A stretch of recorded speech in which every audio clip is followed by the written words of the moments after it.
It all started with a smile and a wave. That's how Karen got you, pretending to be the friendly neighbor who just wanted the best for everyone. Little did I know, behind that fake friendliness was a control freak obsessed with power. I used to live a peaceful life in our quiet, cookie-cutter neighborhood, until Karen got herself elected president of the HOA. From there, it was like living under a dictatorship, one where your grass being half an inch too long was considered treason. But the real kicker, she managed to convince the board to vote me out of the HOA altogether. Said I wasn't community-minded enough. I was humiliated, furious, and determined. So I did what any petty genius would do. I bought 6 houses in the same neighborhood, came back with the majority vote, and ran for president. Karen had no idea what was coming. Let's rewind, and I'll show you exactly how I did it. When I first moved into the neighborhood, it felt like a dream come true. The streets were clean, the lawns were immaculate, and everyone waved as you drove by. It was the kind of place where you imagined barbecues on Sundays and kids riding bikes without a care in the world. I had worked hard to get here, finally bought a home that felt like mine, and I was ready to settle down and become part of the community. So, naturally, when I was invited to join the HOA board, I accepted. I figured it was a chance to contribute, to help keep the neighborhood as beautiful and peaceful as I had found it. At first, everything was smooth. We'd meet once a month in the community clubhouse, drink terrible coffee, and talk about basic things like landscaping budgets and whether we should repaint the tennis courts. That's when I met Karen. She was already on the board and she had a lot of opinions. At first, she came across as organized and detail-oriented, someone who cared deeply about our neighborhood. But there was something else beneath the surface. She had this need to control, to micromanage every detail, from the color of porch lights to the angle at which trash bins were placed on the curb. Still, I let it go. I didn't want to stir the pot. I figured as long as I did my part, paid my dues, and kept my property looking good, we'd get along just fine. For a while it seemed like that might be true. I kept my head down and focused on being a good neighbor. But Karen wasn't satisfied with that. She needed to be in charge, and she didn't like when someone questioned her authority. Things took a sharp turn the moment Karen became HOA president. She'd campaigned with all the charm of a suburban politician, smiles, promises, talk of community unity. The moment she won the vote, it was like a switch flipped. The friendly neighbor persona vanished, replaced by someone who acted like she was running a military base. New rules started showing up in our email inboxes almost weekly, and they were absurd. We weren't just talking about basic upkeep or reasonable expectations. This was full-on authoritarian micromanagement. One of the first things she did was implement a fine system for anything she personally deemed aesthetic violations. If your trash bins were visible before 7 a.m. on pickup day, that was a $25 fine. If your grass was slightly overgrown, even by an inch, you'd get a warning, followed by a fine if it happened again. She even started demanding that garden gnomes and decorative flags be approved in advance. Gnomes. In America. At first, people grumbled but complied. No one wanted to be the target of Karen's wrath.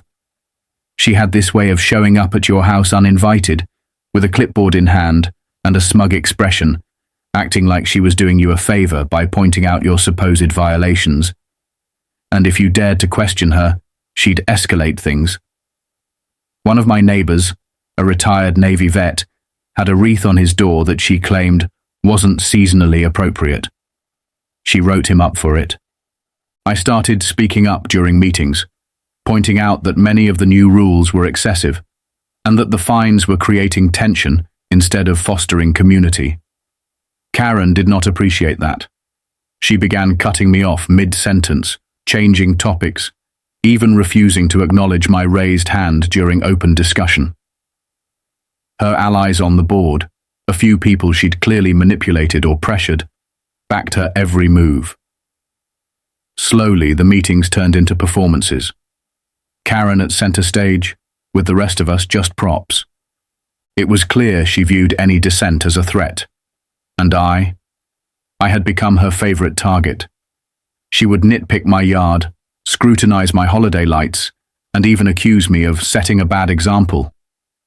What started as neighborhood involvement was now turning into a battle, and I was quickly realizing that Karen would do anything to maintain control.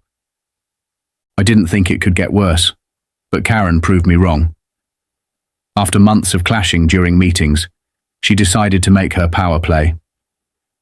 I got a notice taped to my door. An emergency HOA board meeting was scheduled for the following week. No context, no agenda, just a time and place. That already felt shady, but I showed up anyway, hoping to call her out in front of the other members. What I walked into felt less like a meeting and more like a tribunal. Karen sat at the head of the table with a thick folder in front of her, a smug smile plastered across her face. She began reading off a list of supposed violations I'd committed over the last 6 months. Everything from not trimming my hedges symmetrically to leaving my Halloween decorations up 3 days past the deadline. None of these things had ever been issues before, and no other resident had been cited for them. It was clearly a setup. Then she brought out the real bombshell. She claimed my behavior was disruptive to the harmony of the community, and that I had repeatedly undermined the board's authority. According to her, I was no longer fit to be a member of the HOA. That's when she called for a vote. Just like that. I argued, of course. I pointed out the lack of due process, the fact that no warnings had been formally issued, and that removing someone from the HOA wasn't even mentioned in the standard bylaws. But Karen had anticipated every objection. She'd stacked the board with loyalists, people who either feared her or benefited from siding with her. The vote was swift. 4 in favor, 1 against, me. Just like that, I was stripped of my position and rights within the HOA. It was humiliating. They treated me like a criminal in my own neighborhood. I left that room stunned, angry, and honestly heartbroken. I had cared about our community, tried to stand up for fairness, and in return, I got ambushed and ousted by a woman who saw me as a threat to her little empire. But the story didn't end there. That was just the beginning. Because on that very night, as I sat in my driveway replaying everything in my mind, I made a decision that would change everything. Sitting in my car that night, watching the porch lights flicker across the street, I felt something snap. It wasn't just about me losing a vote or being embarrassed. It was the realization that people like Karen could steamroll others simply because no one had the time or energy to fight back. I had always tried to play fair, keep the peace, be a good neighbor. But clearly, fairness didn't matter in a game where the rules were written by someone like her. For a few days, I kept to myself. I didn't go to community events. I stopped waving at neighbors. I even considered selling my house and leaving it all behind. But every time I looked at that HOA newsletter with Karen's name at the top, some little fire inside me started to burn hotter. That's when I pulled up the HOA bylaws and started reading. I stayed up late, highlighting sections, cross-referencing property laws, diving into real estate forums. I wasn't looking for revenge, not at first. I was looking for understanding. What I found was a loophole so delicious, I actually laughed out loud. According to the HOA charter, voting power is assigned per property, not per person. 1 vote per house. That's it. And it didn't matter if you lived there or rented it out. As long as you were the legal owner, you had a vote. And it hit me like lightning. If I owned more properties, I could outvote Karen at her own game. Suddenly, I wasn't powerless. I had a plan. A slow, methodical, brilliant plan that would take time, money, and patience. But it would work. Karen had underestimated me. She thought kicking me out was the end of it. She had no idea it was only the beginning. Once I realized the loophole, everything changed. I didn't rush into it. This wasn't some impulsive, heat-of-the-moment move. This was strategy, cold and calculated. I started by checking property listings in the neighborhood. Nothing too flashy, just modest homes, some in need of a little love. The kind of properties that wouldn't raise suspicion if they quietly changed hands. I reached out to a few real estate agents, told them I was looking to invest locally, and waited. It took a few months before the first opportunity came up. An older couple was downsizing, ready to move closer to their grandchildren. Their place was perfect, clean, well-maintained, and priced fairly. I made an offer that day. No haggling, no delay. They accepted. Just like that, I owned my second home in the neighborhood. After that, I kept watching. A foreclosure here, a job relocation there. Slowly, I started collecting properties like chess pieces. Every move was careful, quiet. I didn't change anything flashy about the homes, didn't renovate with big "for rent" signs or announce anything to the board. I simply placed good tenants, quiet, respectful people who had no interest in HOA drama, but were happy to vote when asked. By the end of the year, I had 6 properties under my name. 6 votes. More than enough to make my voice louder than Karen's. She had no idea. She still strutted around the neighborhood like she owned it, completely unaware that her downfall was already in motion. I even bumped into her once at the grocery store. She gave me that same smug smile, the one she wore the night I got voted out. I smiled back, knowing something she didn't, that the next HOA election would be her last. In the meantime, I prepared. I studied campaign strategy, printed flyers, even talked to other neighbors who'd grown tired of Karen's reign. Most were afraid to speak out, but didn't mind slipping a word of support when no one was listening. I didn't blame them. Karen had built her power on fear and passive compliance, but I was about to shatter that foundation from the inside. This wasn't just about getting back at her anymore. It was about reclaiming something that had been stolen. My voice, my dignity, my community. The countdown had begun, and Karen didn't even hear the ticking. Election day arrived like any other quiet Saturday in the neighborhood. Kids rode their bikes, sprinklers hissed across green lawns, and Karen stood at the entrance of the clubhouse, shaking hands like she was running for governor. She had no clue that the game she'd rigged was about to collapse. I waited until the meeting had started before I walked in. Heads turned. A few neighbors blinked in surprise. Karen's face stiffened into a tight, forced smile. "Well," she said, eyes narrowing, "you're welcome to observe, but you know you're not on the board anymore." I smiled and handed the secretary a stack of documents.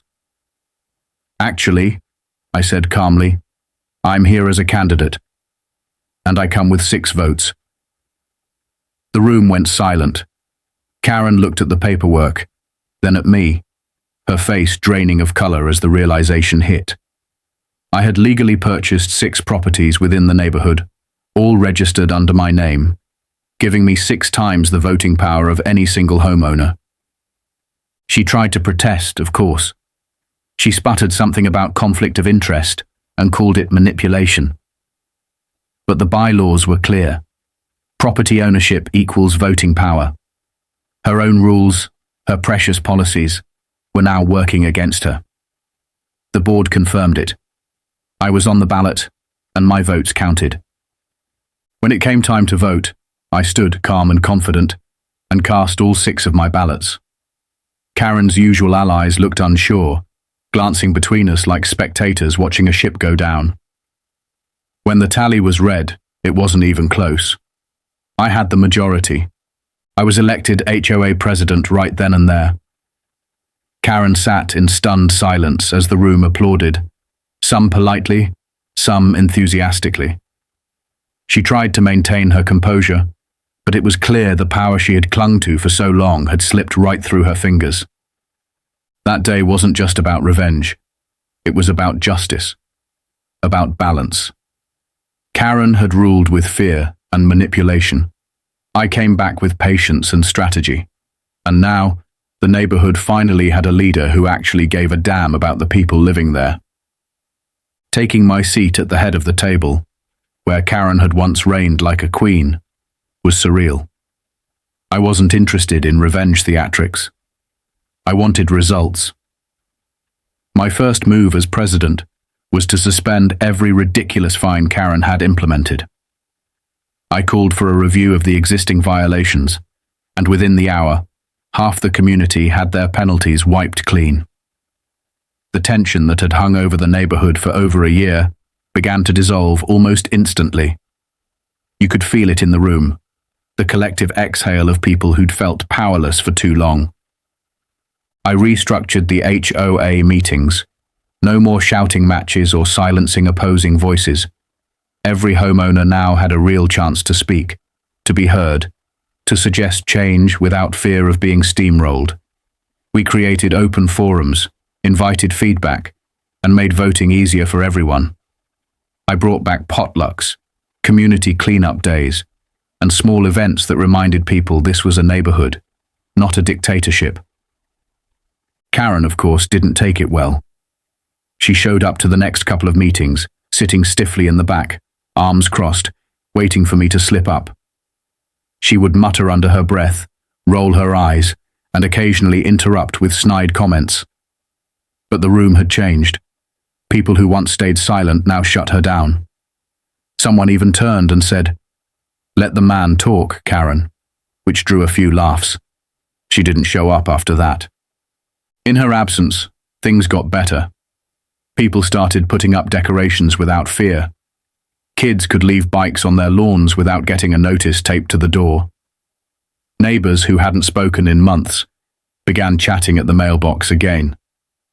We weren't just enforcing rules anymore. We were rebuilding trust.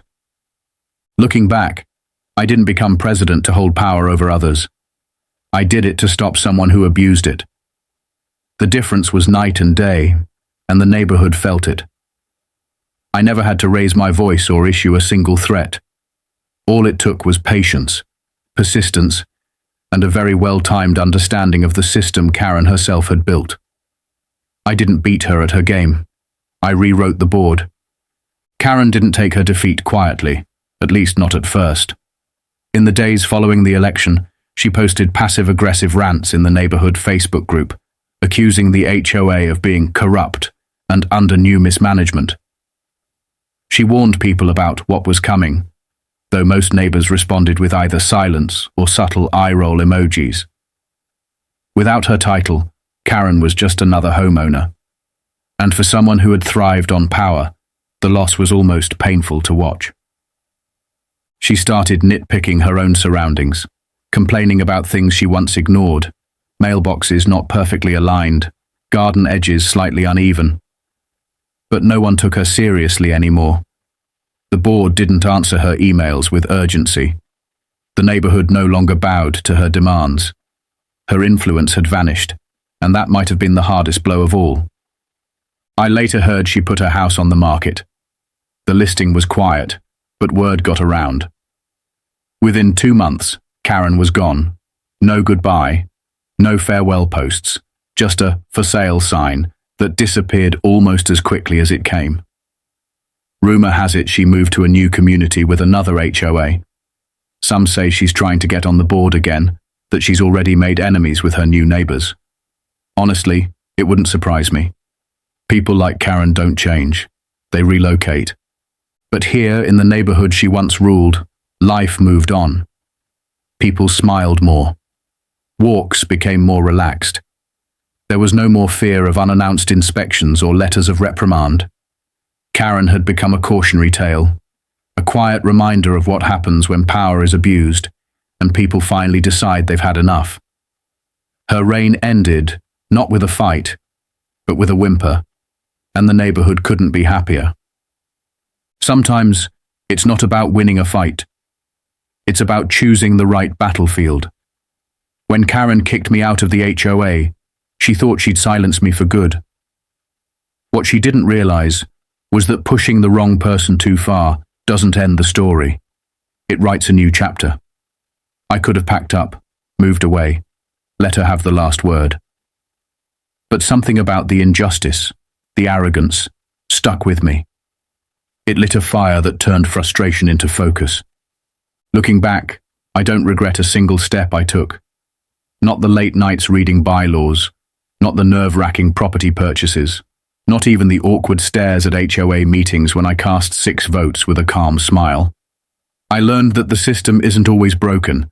It just needs someone with the patience and creativity to use it correctly. The real win wasn't just becoming president. It was restoring the soul of a neighborhood that had been living under a dark cloud for too long. People deserve to feel safe, respected, and heard in their own communities. They don't need a dictator enforcing trivial rules. They need leadership that listens. Karen taught me a valuable lesson. Power means nothing if it isn't earned, and fear only works until someone decides not to be afraid anymore. The truth is, you don't always have to shout to make a difference. Sometimes you just need to think, wait, and strike at the right moment. That's not just revenge. It's justice with a little real estate savvy. So if you ever find yourself up against someone like Karen, remember this. There's always a way forward. It might take time, effort, and a bit of stubbornness, but in the end, the quietest plans often make the loudest impact. And sometimes the best way to lead is to outplay the tyrant at their own game.